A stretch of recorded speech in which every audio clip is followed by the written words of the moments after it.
All right, I'm going to say one sentence and then you can decide if this episode is for you. If you're the type of person who's got the entrepreneurial itch, you want to do something, you want to start a new business, you want to get that extra $5,000, $10,000, $15,000 of income coming in every month, but you don't know which idea to do, which idea to start with. Maybe you don't even have great ideas. This is the episode for that person. We brought on Chris. He's sort of the side hustle king. He loves to find simple, no money up front, easy businesses that can pull in cash quickly and then can grow from there. And so Chris came on. He's got about 5 ideas for us. I think you will love this episode with Chris. I feel like I could rule the world. I know I could be what I want to. I put my all in it like no days off. On the road, let's travel. All right, we got Chris Corner here.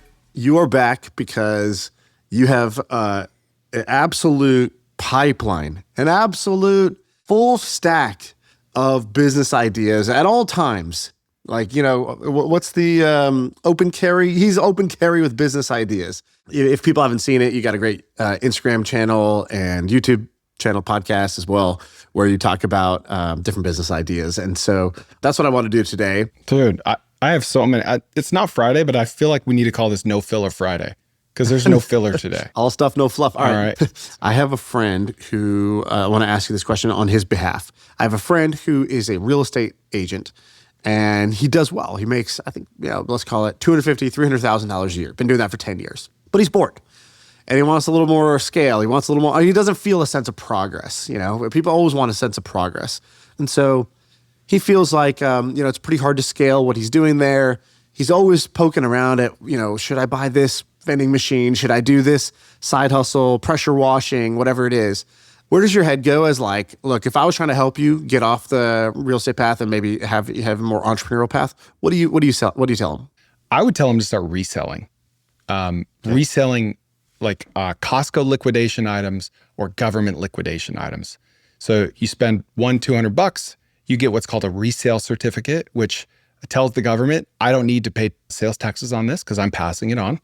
A lot of these websites require that number from you in order to sell you liquidation items. There's a website called GovDeals. There's a website called Bstock. On Bstock, you buy anything that people return to Costco. I've done this myself, another business I've done. I bought $7,000 worth of washers and dryers for $250 each on average, and I'm selling them on Facebook Marketplace for $750 to $900 each. It's an amazing business because you don't need a warehouse, you don't need a bunch of space, just a garage, and it's all sold on Facebook Marketplace. I'm on Bstock right now, and I see that I can buy 2 pallets of men's gray Champion sweatpants, joggers, for $48,000 in New Jersey. Sounds great. I'm going to get 1,200 units.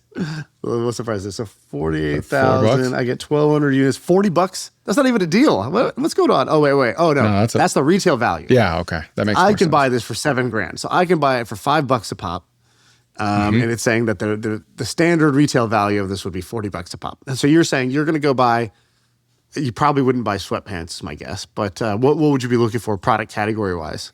I like large appliances and outdoor furniture. I think those are both great, especially this time of year. Not electronics, because there's a lot of variables. Back to binary outcomes, there's a lot of things that can break. There's a lot of testing involved. I don't really like clothing personally, but this is a great business because you don't need to find customers. You just list them on Facebook Marketplace. All your customers are there. You have to buy right and you have to fulfill, but the harder part is finding customers, and you don't have to do that here. So I'm looking at, I get 58 used refrigerators. I'm buying them for $34 a unit. $34 a unit for a refrigerator. I'm telling you. What's going on here? I might do this myself. I might actually go do this just on sheer principle. A $34 fridge. I have to buy 58 of them though.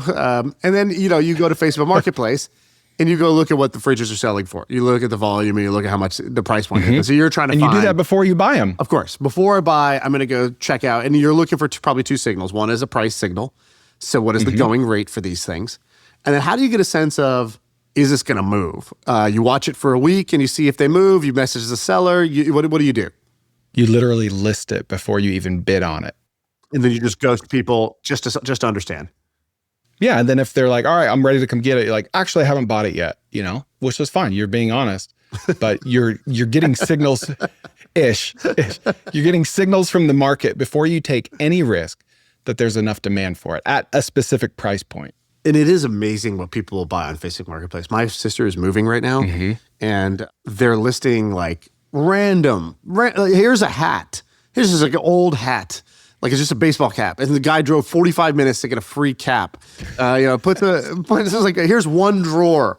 Not even the cabinet. Here's just a drawer.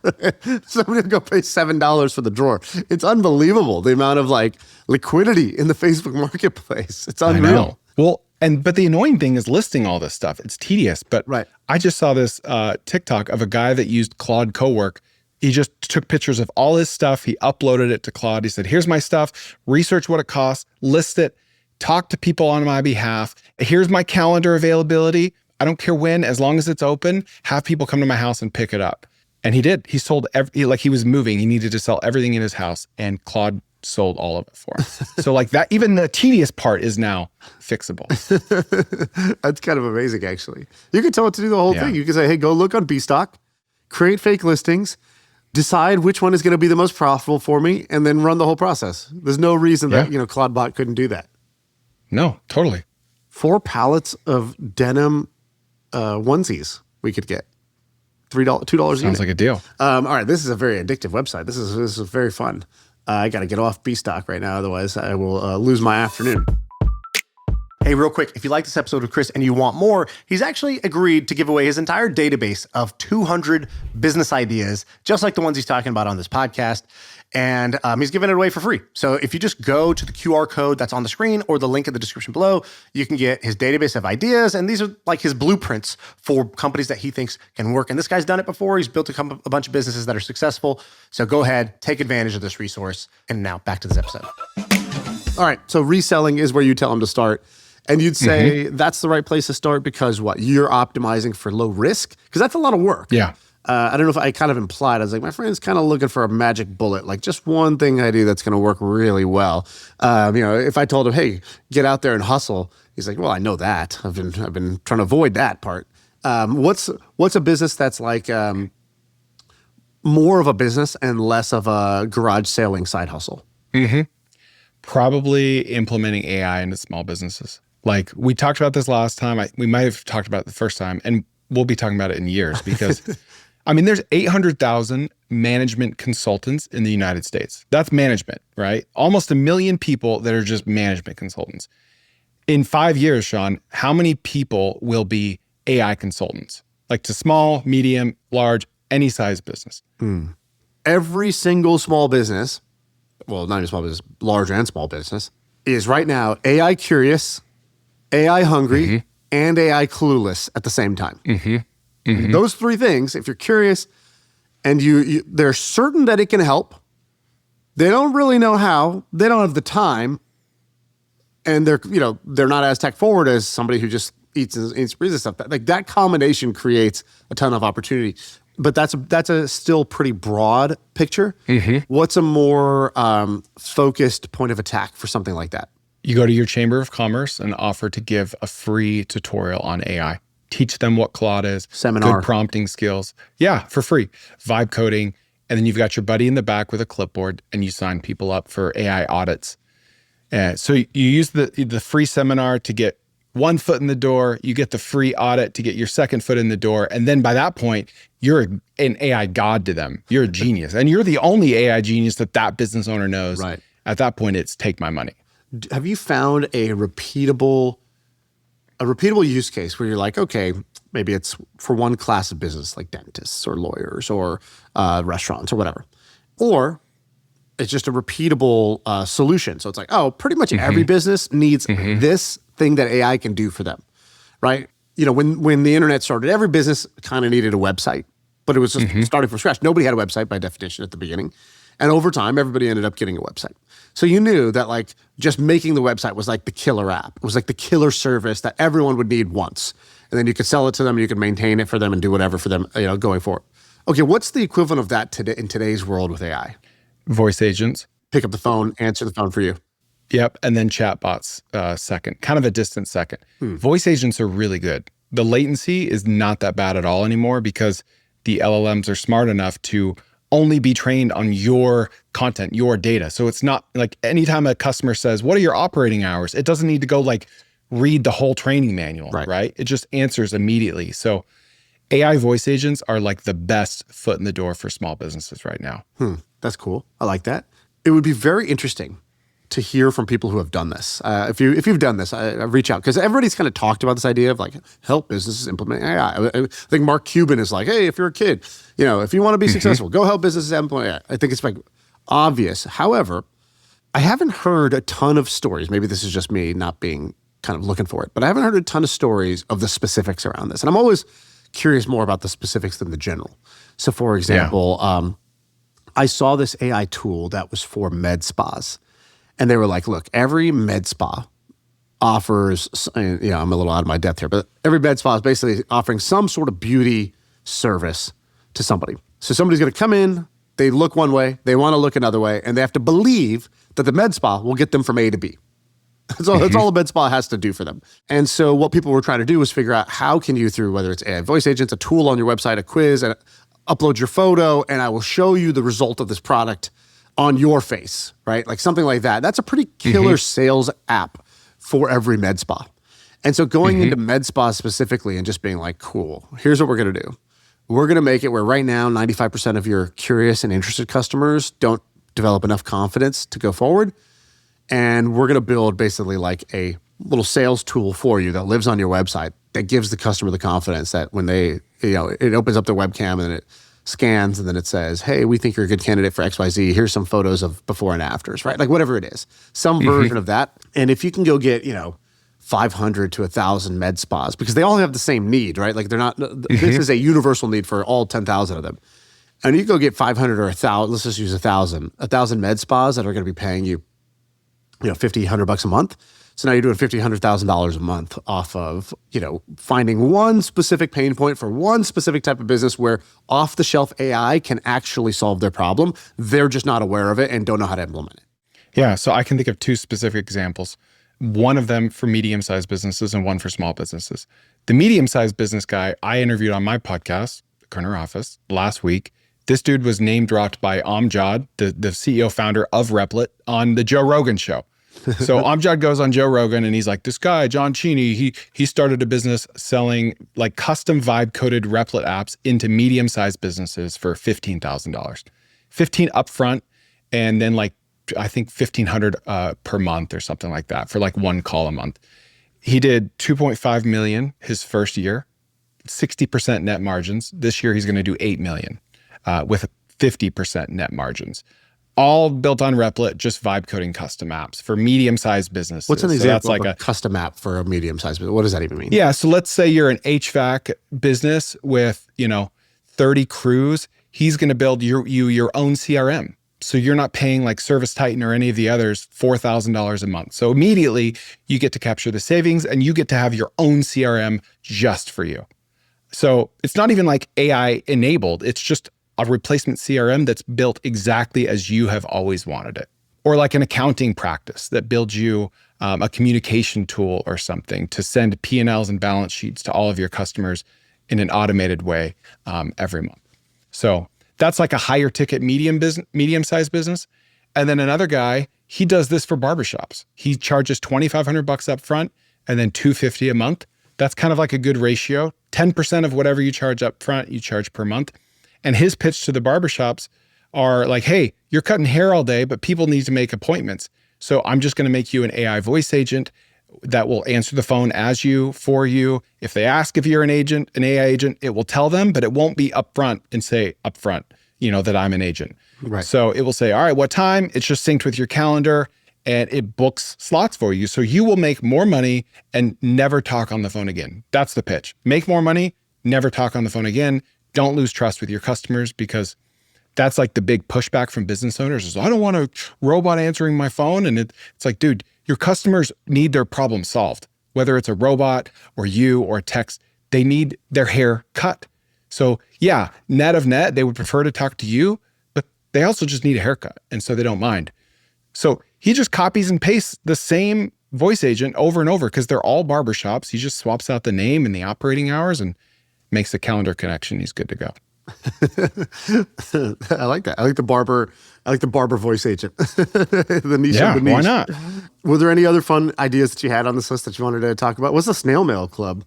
Yeah, so that's kind of blowing up. That snail mail subscription businesses are what like physical box subscription businesses were 5 to 10 years ago. It's literally just a letter with a stamp, and you can send your own photography, your own poetry, letters. My wife started one where she sends recipes.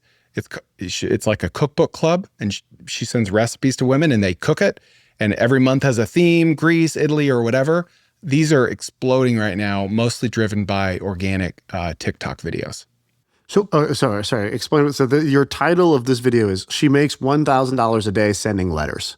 Who is making, and how is she making $1,000? Her name's Hannah. She owns the Tiny Post, and she writes like a letter, like a heartfelt letter about her life, whatever she finds important.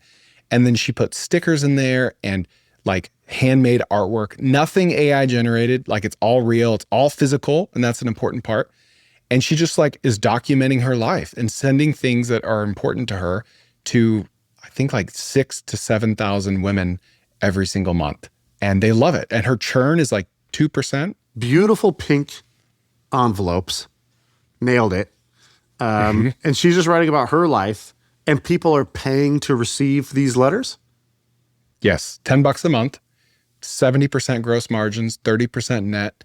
And she went from 0 to 60K MRR in 7 months through like 6 TikTok videos, all organic, no paid ad spend. What is happening? What? $10 a month? That's the price of Netflix, and you're getting just one letter from Hannah? Why are people doing this? What is going on? We're sick of emails. Like we want like more mail? Who wants more mail? We want mail. We want to go to the mailbox and open a surprise. We don't want junk mail. This is for us, and it's special, and it's physical and real, and that's all the rage right now. This is unbelievable. Sorry, I'm just looking through her stuff. This is unreal. Wow, the U.S. Postal Service commented on her video saying, "Great video. Mind if we repost and use it?" That's awesome. That's crazy. Okay, so you're keeping us in business. How did she get the people to do it? She had a big following, or no? No, she didn't. She just posted TikTok videos about what she was doing. Like her most viral video was a hidden camera in the kitchen as she explained to her husband what this business was that she was starting. So he was like not getting it. He's like an MBA finance guy, and he's like, "You want to send letters?" And like that video got 2 million views and brought her like her first 1,500 customers, all organic. Wow. Okay, this is pretty crazy. So you said people are doing this? This is like a trend now? It is. Dude, so my wife and I and a friend, we put on a nonprofit farmers market for kids just last Saturday. And I was out there like taking videos of these kids' businesses. And one of the 7-year-old girls and her 4-year-old sister had their own snail mail subscription business. And there was a QR code to a Shopify site, and they like draw pictures by hand and send them out for $10 a month. Like it's incredible. Wow. I've always wanted something like this for kids. Like, kids create so much art, right? And like, it'd be cool if someone like cared about their art, or like, they got something back. And so I was wondering, like, is there some sort of pen pal mechanism that the parent would pay so that the kids could kind of like stuff the envelope with their art that they made that week or that month, send it out, and then they receive some sort of like either message back, video back, or a letter back, or something back where it's like, oh my God, I loved it, whatever, something from someone somewhere, whether it's kids sending to kids or kids sending to like old people. I don't know. I didn't know what the mechanism was, but I feel like there should be something like this for kids' art, because kids generate so much art, and their excitement when someone's excited about their art is like so tangible, so heartwarming, that as a parent, I would gladly pay $10 a month for my kids to feel like they had their little, like their version of their Etsy store for their own art. You know what I mean? Yeah. No, I love that. That should be a thing. There's something that's kind of similar where you can mail in all of your kids' artwork to a woman, and she will like basically lay it all out on a canvas and make it like a super large mural of your kids' artwork that's permanent. So you get and then she'll one send back. the whole canvas back to you. Oh, Yeah, that's a cool idea. I like that. Yeah. That's another type of thing where it's like these heartwarming visual businesses that just can pop on TikTok, and you just keep, TikTok becomes your customer acquisition funnel for things like that. Today's episode is brought to you by HubSpot. Did you know that most businesses only use 20% of their data? That's like reading a book, but then tearing out 4/5 of the pages. Point is, you miss a lot. And unless you're using HubSpot, the customer platform that gives you access to the data you need to grow your business, the insights that are trapped in emails, call logs, transcripts, all that unstructured data makes all the difference. Because when you know more, you grow more. And so if you want to read the whole book instead of just reading part of it, visit HubSpot.com. So, you've given a bunch of small stuff, and small, I mean, in a positive way, which is like quick, easy to start, accessible, affordable, doesn't take a ton. I'm curious, do you have any ideas that are on the other side of the spectrum, maybe a little more complicated or a little harder to start, but wow, the opportunity is large from your perspective? Yeah. So did I ever tell you about the time where I got a job at Amazon a few years ago? No, you did not. As a pick pack shipper to spy on them. Okay, so you go to the warehouse. Yep. So I owned, at the time, a third-party logistics business, and I wanted to learn how Amazon did it. And so I went and got a job. I stood in line, $15 an hour. They trained me how to drive a forklift, and I loved it. I ate it up.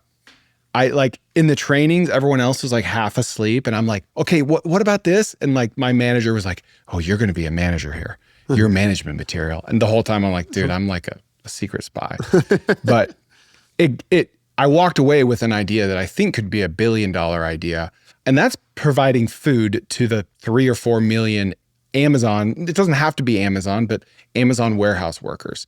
There are no food options. These warehouses and distribution centers are usually kind of out in the middle of nowhere. There might be like a McDonald's or something. They have like a cafeteria with vending machines, but it's all garbage food. And I thought, like, man, if I were to start partner with a catering business and put a flyer with a QR code on every car during every shift and just have them, because they all have like the same lunch break. Right. Basically, they could pre-order food the day before and you could just deliver it all at once. Hey, here's all the food for everyone. $10 a pop. There's thousands of employees per warehouse. This is something that would take some logistics. It would take some funding. But someone's going to win here. It's not like one that I'm passionate about, that I'm about to do. Hard to do, but it's one that I think someone will do. Yeah. So that's interesting. So where's, what's an example? Where's the Amazon warehouse? Where's the one that you went to? Was it like this? Did you see the problem when you were there? Yeah. Yeah, that's how I got it. It was in like Irving or something, Irving, Texas. But there's 32 Amazon warehouses in Dallas-Fort Worth alone. And they're as big as 3 to 6 Costco's each. So there's no shortage of demand. And it could be manufacturing, it could be other types of warehouses. Right. Yeah, I wonder if you could just even brand it as the $8 lunch club or some shit like that, right? And it's basically, cool, you sign up for this and you're gonna get an $8 lunch every day and you just tick the box. What did you want today? Yep. We have 2 options, 3 options each day. And I've actually seen a couple of companies that are doing really well with, so there's a lot of people trying to do robotic food production, but food production is really, really hard, right? So stores like Sweetgreen and others are trying to build these custom machines to build their bowls, but every bowl, every salad at Sweetgreen, there's more combinations of what could be in that salad than particles in the universe type of deal, right? Because it's every ingredient can be mixed and matched. So it's very difficult to arrange for this, and then you have to constantly keep all the ingredients stocked inside the machines. It's a pretty tricky thing to do. But there's a company that was providing these robots to the large companies that do school lunches, prison lunches, corporate cafes, basically where or the grab and go options at grocery stores, where there's going to be 5 things in the little refrigerator tray. You just grab and go, and they're sealed with a thing. For those, you're basically just scooping the same ingredient into 4,000 trays, and that's the food prep. And so it's a way more solvable problem, because the robot just literally needs to be able to scoop the same portion into the same thing 3,000 times in a row without getting tired. Well, that's actually what robots are good at. And so they've been doing pretty well with getting these robots into these large batch meal prep kitchens. And so I wonder if you could basically do the same thing, but for the Amazon side, right? You use these warehouses as your end customer, and you're saying, cool, I can basically, because I'm doing 2,000 of the same meal, I can actually have a highly automated ghost kitchen here that's doing the work. Yeah, I think you could still do both. I could see one Amazon warehouse using both options, like the warm meal, delivered from somewhere else, and then that as well. Yeah. I would love to see someone just print a bunch of flyers, put one on each car with a QR code to a Stripe link, and have a menu there and just see how many people pay. Right. And then if you don't start the business, just refund them all. But you could do that, with a few hours and $30 in paper. Like I love experiments like that. Of like, what would happen? Like, how many people could I convert with only one flyer? All right, let's go tote rentals. Shaan, do you know what a tote rental is? Tote as in like a tote bag? Kinda, like a tote rental box, plastic box. Oh, okay. It's like the moving boxes that are like the hard plastic square moving boxes that stack on top of each other. Got it? This is Google Trends of tote rental as a search term over the last 5 years. We are spiking. Okay. What's the trend that I'm missing out on here? Okay, here's what we're talking about. So ironically, everyone has these cardboard boxes from Amazon, but we all also don't have them at hand when we go to move house to house. And so tote rentals as a service is a thing. One tote rental basically replaces 400 cardboard boxes over its lifetime. So you've got an eco angle. It's like an asset that you pay $20 for, and it just pays for itself over and over and over. You can start the business for $1,000. You work your way into real estate agents, and you can gift them like a tote rental gift card that they can gift to their clients when they sell a home or buy a home. So it's like a good like moving in or moving out gift from a realtor to a homeowner. And it's different than like an edible arrangements or something generic. So homeowners rent these, you drop them off, they pack all their crap in it, then you pick them up later, and you basically pay off the thing in your third or fourth rental. And after that, it's pure profit, less any like labor or gas or time. The OGs will know this. Many years ago, we talked about a business that was doing this on the podcast. I'm going to get all this wrong now because it's been a long time, but I believe there was some story where it's like in New York, somebody had basically bought, a couple $1,000s worth of these boxes. They're renting them out. The boxes pay for themselves after 2 months, and then basically became, it's the, small version of a rental property, right? You're renting out equipment. But the beautiful thing about these is high need. People don't want to own them. There's like no desire to really own these. People need them in the moment to move. You can have them be super branded. And so it can become like a walking billboard, or you can literally even sell the ad space on them. And then they're equipment that even though they get kind of battered and bruised, it's sort of expected. So you don't need mint condition boxes in order to make this thing work. But I'm saying boxes, but you call these tote rentals. So do you know somebody who's doing this? So what's the story here? I do. I know a guy in Fort Wayne, Indiana, of all places. There's like 100,000 people there. And he started going through real estate agents. He bought these for himself for a move. And I think what he did was he brought lunch to like a Keller Williams office or something and said, hey, these are tote rentals. They're growing like crazy. Your clients want them. We're going to give you some for free. Totes on Alone's dominating Google. It's got the first 5 listings. But that's him. But then there is smartermovestoterentals.com that's at the bottom of the page. So I don't know. We'll see. Yeah, he's Totes on Loan. I just looked it up. Okay, cool. So Totes on Loan. He's crushing it. And let's give him a shout. Yes, his name is David Stilson. All right. So David is out here, 2024. And you said he went to the real estate office. He's using them for distribution initially. And okay, so you get 30 boxes for $100 to help with your move. Yeah, so that's what he does. He sells like packages based on the number of totes that they get. And he's doing a few grand a month. So a few grand a month.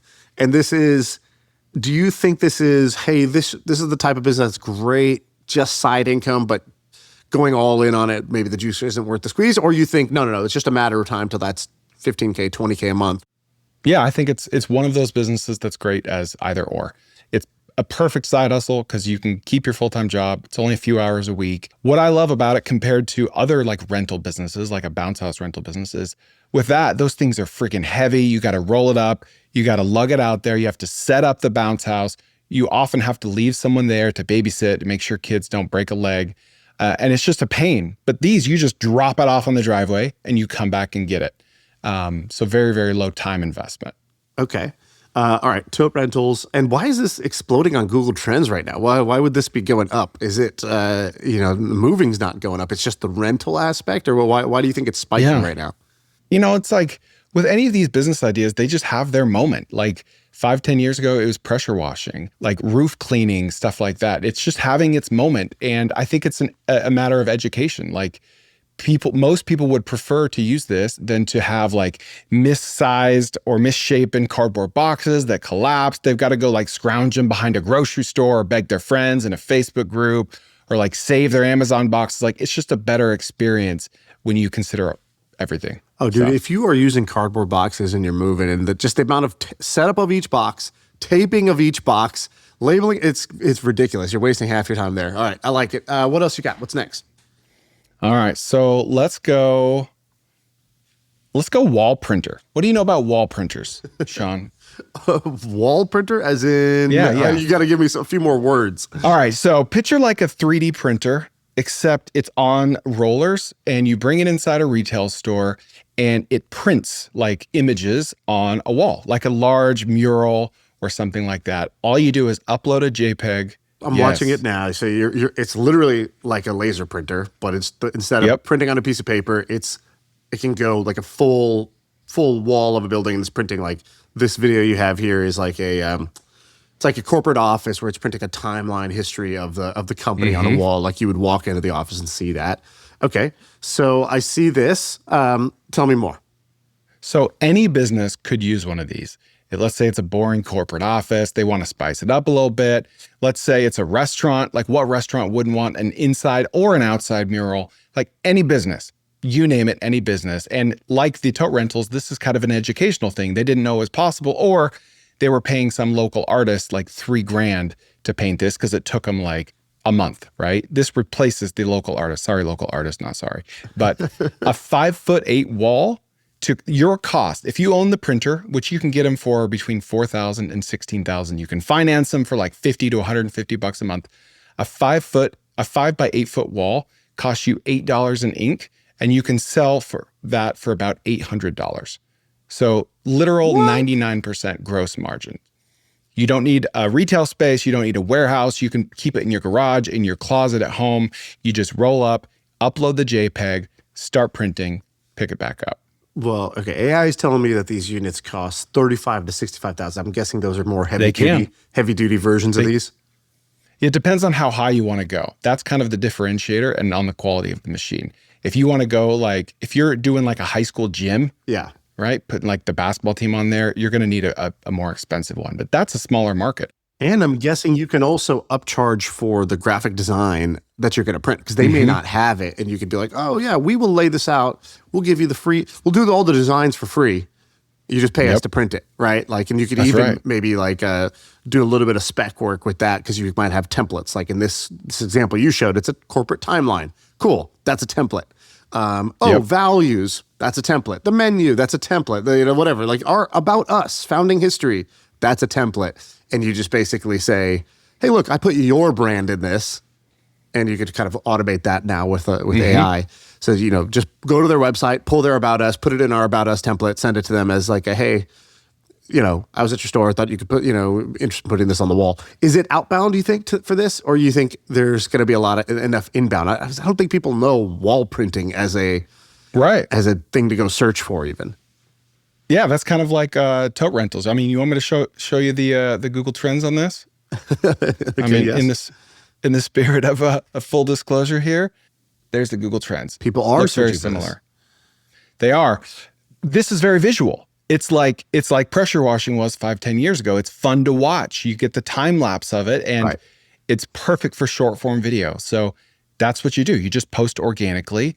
You go print some walls for free just to get the content. I mean, it's $8 for the ink.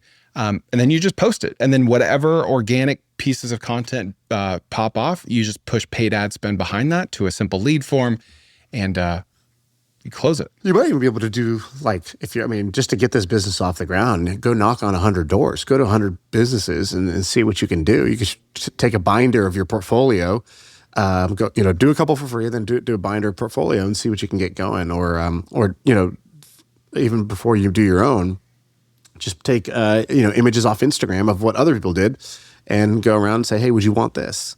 And just to even learn, like, where is the market? Like, is there one type of business that's particularly into this? Is it real estate agents? Is it whatever it is?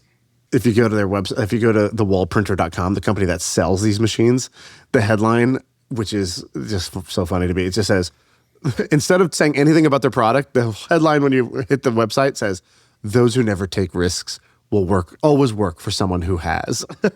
Basically, tempting you to become an entrepreneur. This is sort of shaming you into becoming an entrepreneur, which honestly is always a bit of a red flag in my book. Anytime somebody's like really aggressive on the be your own boss, selling you that dream, I'm always a little skeptical of that. But this is interesting. How did you first find this wall printing niche?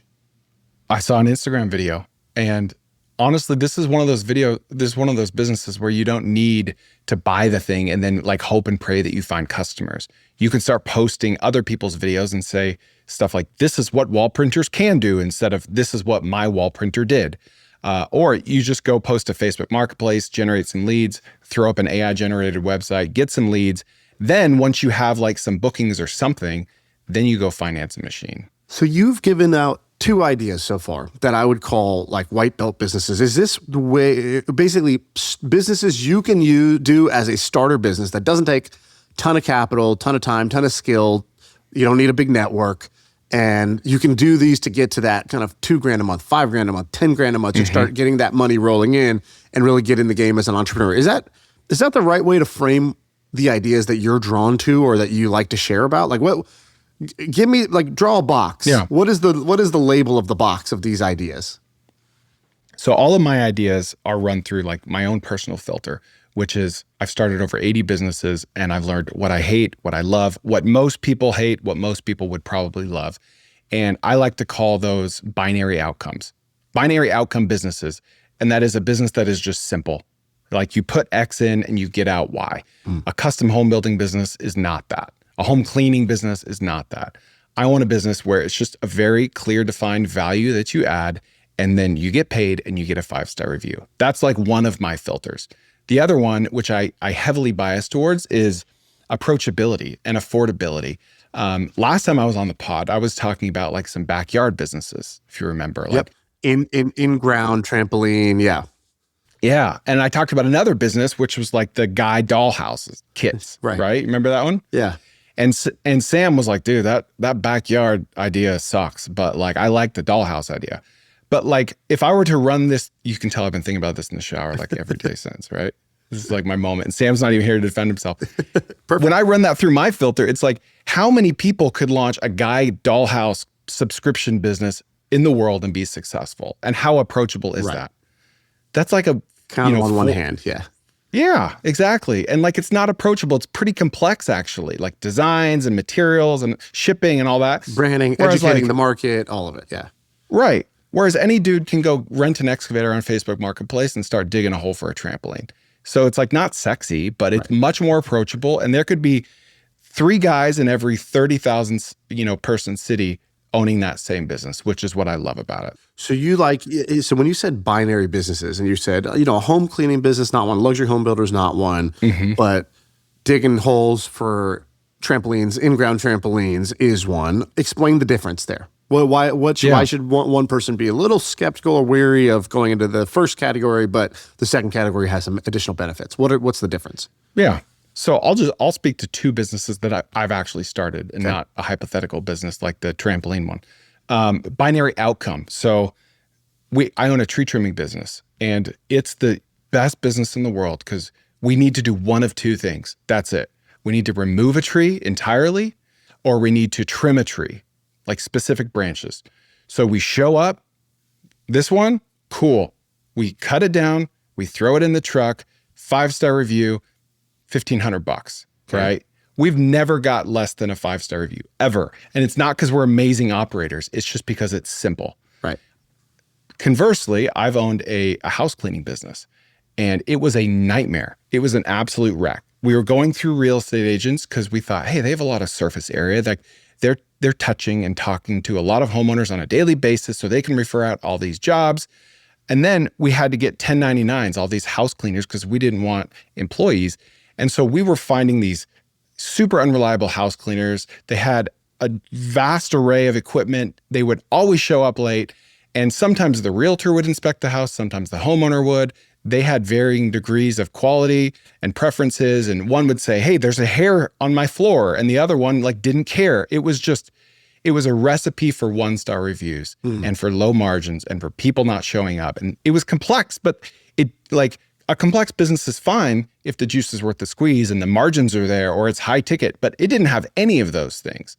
So, most people get tripped up with a business like the tree trimming business where they say, okay, yeah, I was listening to this podcast. The guy talked about tree trimming. It made sense. Yeah, we trim the trees, we get $1,500. What's not to love? That's awesome.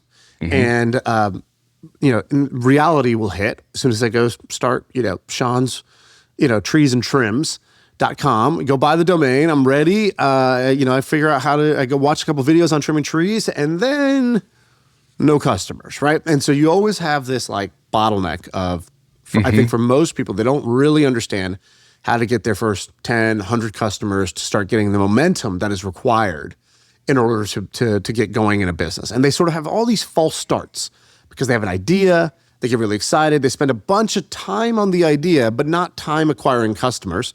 So the sort of perceived investment goes up and up and up and up and up, but they're not getting any ground yet. And then when they can't really figure out how to get any sales or customers, the excitement fades around the idea and they're on to the next one. And I've seen this pattern over and over again in people in my life who want to be entrepreneurial but don't quite make it happen.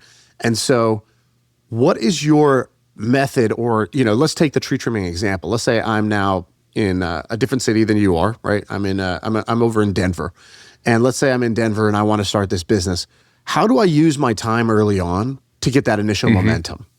Yeah, so let's boil down business. There's 2 tasks that any business owner needs to do. They need to find customers. They need to fulfill customers. That's it. It's not like I need to get an LLC. I need to you need to find customers and fulfill them. And guess what? Net of net, all things considered, it's harder to find customers than fulfill them. Right. That's the harder thing. So do the harder thing first. Before you buy a wall printer, before you buy a chainsaw, before you even find a crew that you're going to sub out all the chainsaw work to, find customers. Try to find customers or learn about how to acquire customers in any niche. Because if you can learn Facebook ads, then you can find customers in an e-com business or in a tree trimming business. So spend time up front trying to find customers, not learning how to cut and if you shouldn't cut an oak tree in February, and we learned that the hard way, right? There's disease and stuff. Don't care or worry about any of that stuff. Go to Facebook Marketplace and post, I own a tree trimming business, I can trim your tree. See if anything happens. If it doesn't, then feel it out. How you still feeling about this? Right. Still enthused? Cool. Then learn some Facebook ads or post to Facebook groups or do X, Y, or Z number of things until you get some people that are raising their hands that aren't your mom or your sibling and saying, I want you to trim my tree. Now it's okay, now I got to figure out how to fulfill. So rather than the kind of scatter shot, because I can put up flyers and I can go to Facebook groups and Marketplace and Craigslist and I can run Facebook ads and Google ads and Yelp and I can do all those things. What worked for you with the tree trimming business? It's funny because it's I like to say the efficacy of a growth hack is directly correlated to its lifespan. Okay. So what works in this month may never work again. It may never work until, the next year during the same month because it's seasonal. You just never know. So what worked to find our first customers was posting organically to Facebook Marketplace. Even though Facebook doesn't want you to post for services, right? You have to kind of find some tricky ways around that. That worked, but we couldn't scale it. But we didn't need to scale it because then we started using Facebook ads with 15-second vertical videos. And then that worked. But what really scaled for us is referrals through real estate agents, landlords, and property managers. That's our big 3. And we just get referrals and we send them gifts and we follow up with them every month. And every time there's a storm, we get ahead of it before. And then afterwards we say, hey, can we help? Referrals is our 80-20, but it took us all kinds of other methods until we got to that point. Can you give us a sense how successful is this tree trimming business that you have? Yeah, so we do mid 6 figures a year in revenue and about half of that in net profit. And you're in one market or? Yeah, just one market, Dallas-Fort Worth. Gotcha. Okay, amazing. Today's podcast is brought to you by my friends at Mercury. They make the world's best banking product. I think you know this already. I use Mercury for all of my businesses. I think I have like maybe 7 or 8 businesses. We use Mercury as our business banking across all of them. And now they actually just launched a personal banking account. So I have my personal account there. I moved off of Wells Fargo and Chase. I'm just all in on Mercury. Why? I like products that are easy to use. I like products that get me and the problems that I have. So like very easy to make a joint account with my wife. Very easy to spin up virtual cards. One click and I get savings yield. It just has all the stuff that I need in one place. So if you're looking for the best banking product on the market, it's definitely Mercury. I will fist fight anybody who disagrees with me on that. Go to mercury.com/personal and learn more. Mercury is a fintech, not an FDIC-insured bank. Banking services are provided through Choice Financial Group and Column NA, members FDIC. Let's do another one. What's another fun, interesting business idea you have? So this is another one that I've actually done. This is a great summer business, RV rentals as a service. Okay. So you got 3 types of RVs. Class A, which is like a big tour bus looking thing, right? Very intimidating for most people. Class B, which is like a converted Sprinter van, right? Hashtag van life. And then Class C, which is like a motorhome, right? It's like the vehicle and the home combined. And then you've got like pull behind trailers. So usually in most markets, a Class C, a motorhome, is the way to go. And so there's a few platforms, RV Share and Outdoorsy being the biggest. That's like the Uber and Lyft of the space. These are great because you can finance them, and I'm not advocating you should, but you can finance them for 20 to 30 years because they're treated like a home. And so a $40,000 Class C RV will cost you like between $250 and $600 a month. And you rent these things out for $150 to $400 a night. And in many markets, people are fully booked. They're 40 to 80% booked, and they pay for themselves in the first year or two. So the thesis is that the average RV owner really only uses their RV for 5 to 15 nights a year.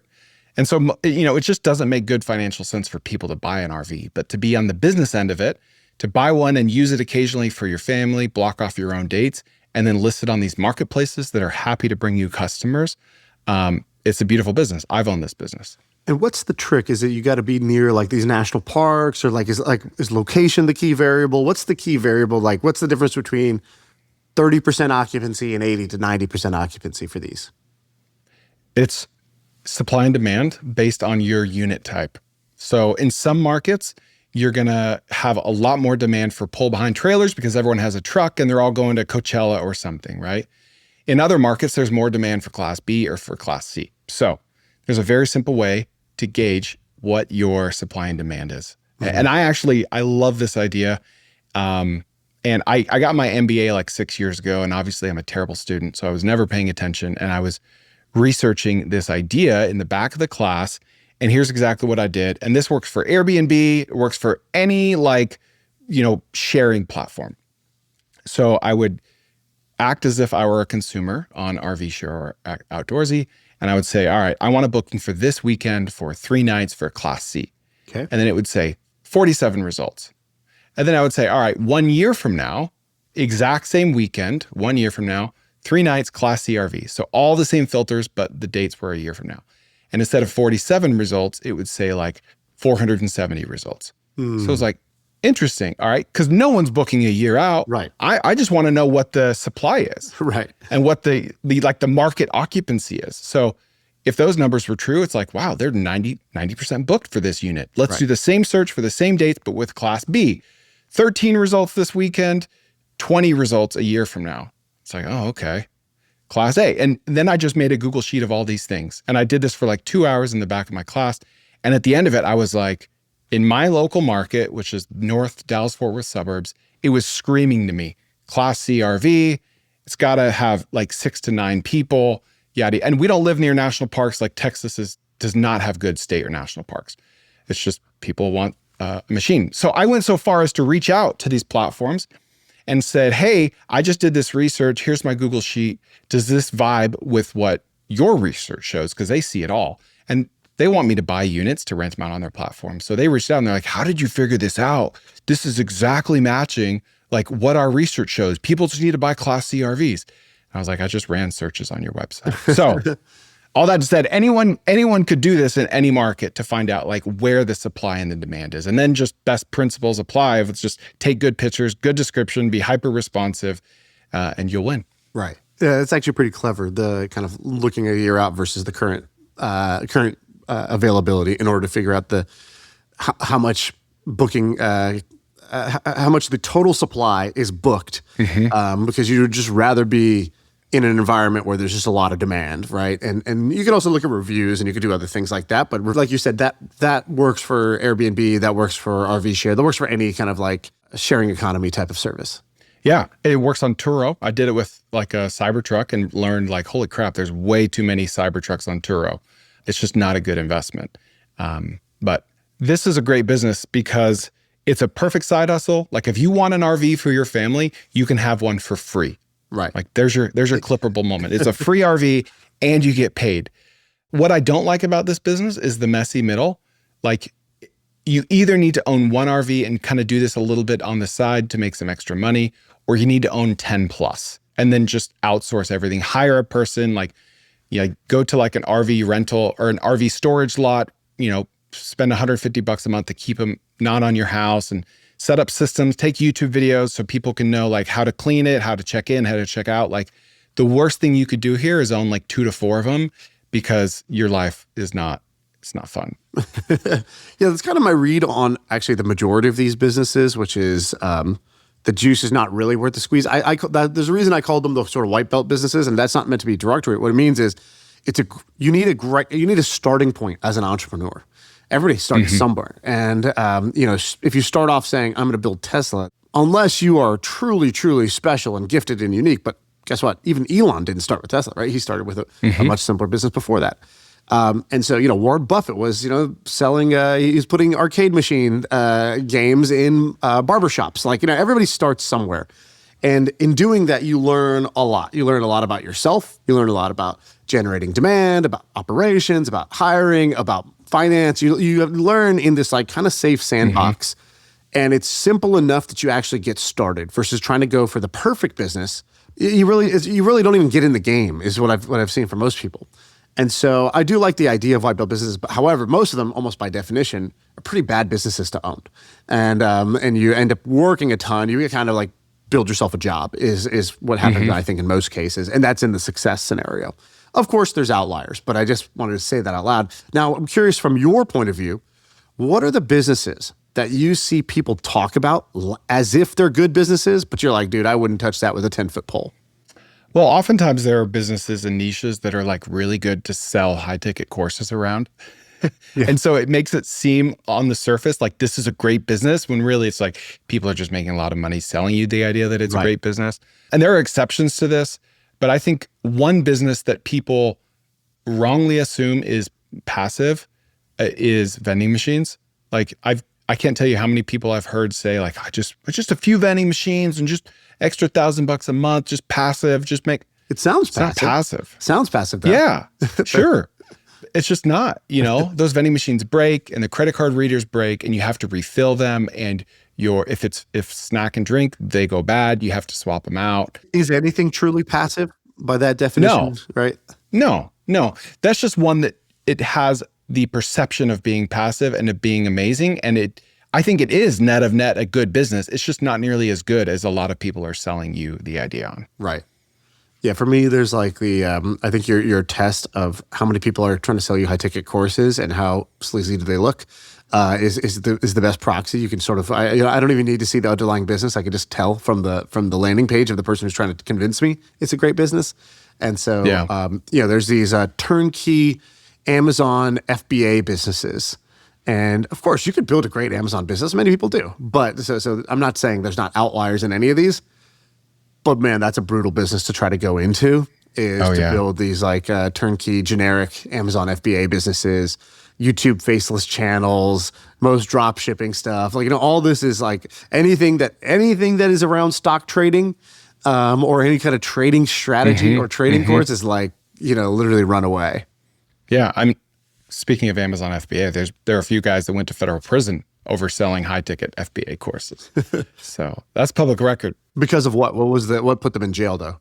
They promised guaranteed returns And in addition, which that's enough to get you in trouble with the SEC. In addition to that, I believe at least one of them was just a Ponzi scheme. They were just taking money and just buying cars with it. Amazing. Well, Chris, always good having you on, man. Shout out your podcast. Where should people find you? The Kerner Office, that's KOERNER, TKOpod.com. All right, man. Thanks for coming on. All right. Thanks, Shaan. I feel like I can rule the world. I know I could be what I want to. I put my all in it like no days off. On the road, let's travel, never looking back. If you made it this far, then you're going to love what I'm about to tell you. So there's this amazing entrepreneur. His name's Neil Patel. He's been on MFM. He's one of our favorite guests, and he has a podcast. It's called Marketing School, and it's brought to you by the HubSpot Podcast Network. Marketing School brings you daily actionable digital marketing lessons learned from years and years of being in the trenches. They have over 100 million downloads and over 2,500 episodes. Marketing School gives you bite-sized marketing wisdom that you can implement immediately, whether you have a new website or you already have this huge established business. You're going to learn about the latest SEO, content marketing, social media, email marketing, conversion optimization, and general online marketing strategies that work today. You can get Marketing School wherever you get your podcasts.